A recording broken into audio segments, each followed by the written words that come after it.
Allez, aujourd'hui, on plonge dans un artefact numérique assez fascinant.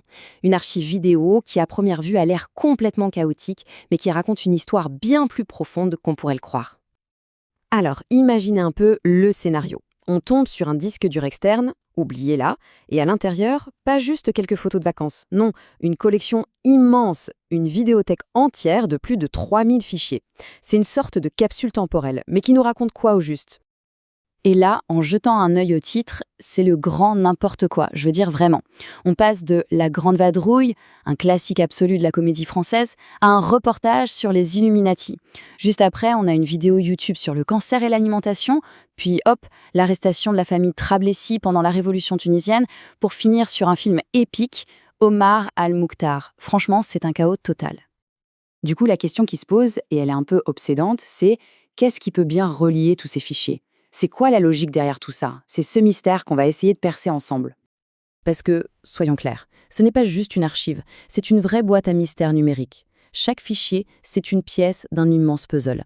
Et notre but, eh bien, c'est de les assembler pour voir l'image qui se dessine, le portrait d'un esprit à l'ère d'Internet. Et le chiffre, il est juste énorme. Plus de 3000 vidéos. Ce n'est pas une simple playlist, hein. C'est le résultat d'une accumulation presque compulsive. Une bibliothèque personnelle d'une telle ampleur, ça force à se demander, mais pourquoi? Bon, pour essayer d'y voir un peu plus clair dans ce bazar, la première étape, évidemment, c'est de mettre de l'ordre. On a donc tout trié, tout catégorisé, pour faire ressortir des grands thèmes, pour transformer cette liste chaotique en quelque chose de compréhensible. Et une fois qu'on a tout trié, eh bien quelque chose commence à émerger du chaos. 5 grands thèmes se détachent très clairement. On a le cinéma, la politique, la santé, les théories du complot et enfin l'histoire et la religion. Voyons un peu ce que chaque dossier nous raconte. D'abord, le cinéma. Et là, c'est une vraie lettre d'amour au cinéma populaire. Il y a des dizaines de comédies françaises, beaucoup de Louis de Funès comme Le Grand Restaurant, mais aussi des grands classiques internationaux comme Le Bon, La Brute et Le Truand. C'est clairement le portrait d'un cinéphile classique. Ensuite, on change complètement d'ambiance. On bascule dans une collection quasi obsessionnelle de contenu politique, avec une concentration incroyable sur la révolution tunisienne de 2011.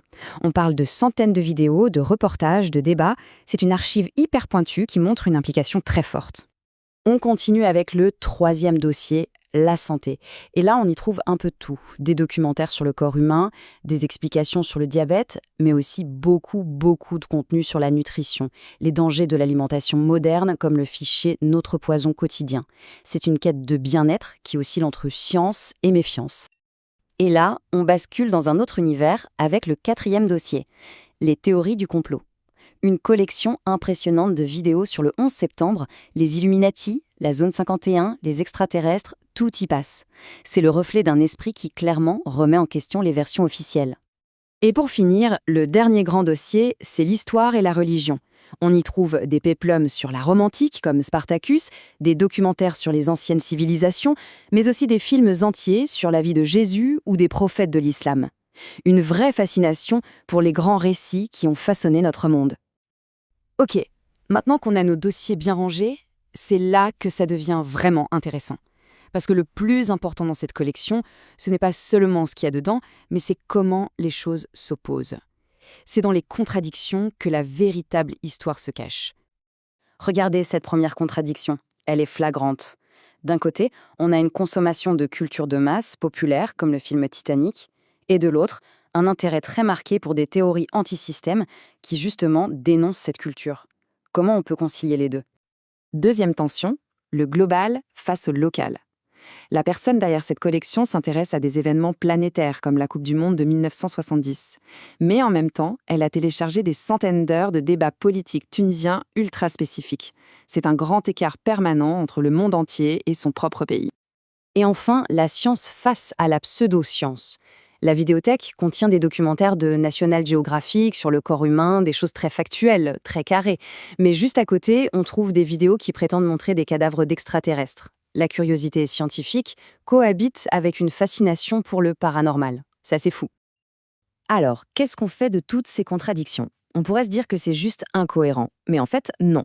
Toutes ces tensions, elles commencent à dessiner le portrait d'un esprit complexe, le portrait d'une vision du monde très contemporaine. Et c'est ça le point clé. Cette collection, ce n'est pas juste un tas de vidéos mises bout à bout, c'est l'architecture d'un système de croyances. Un système qui est nourri par une immense curiosité, mais aussi par un scepticisme constant envers toutes les formes d'autorité, qu'elles soient politiques, médiatiques ou même scientifiques. Et au fond, ce cas très particulier nous en dit long sur la façon dont l'information est consommée aujourd'hui, à l'ère des algorithmes et du flux continu. Le mécanisme, on le connaît, même s'il est presque invisible. Ça commence souvent par un truc tout bête, une simple curiosité, un film historique par exemple. Puis l'algorithme propose un documentaire sur le même sujet. Ce documentaire mentionne une théorie un peu alternative. Un clic suffit. Et sans même s'en rendre compte, on est aspiré dans ce qu'on appelle un terrier de lapin numérique, qui construit une réalité sur mesure, fragmentée, et bien souvent pleine de contradictions. Au final, ce qu'on a analysé là, c'est bien plus qu'une simple liste de fichiers. C'est une cartographie. C'est la carte d'un esprit en train de naviguer dans l'océan d'informations du XXIe siècle. Un esprit qui essaye de trouver du sens en assemblant des pièces de puzzle qui, parfois, ne sont pas faites pour aller ensemble. Ce qui nous amène à une toute dernière question. Et celle-là, elle nous concerne tous. Si on analysait nos propres historiques de navigation, nos playlists, nos téléchargements, quelle carte est-ce que ça dessinerait ? Au fond, qu'est-ce que notre propre univers numérique révèle de nous ?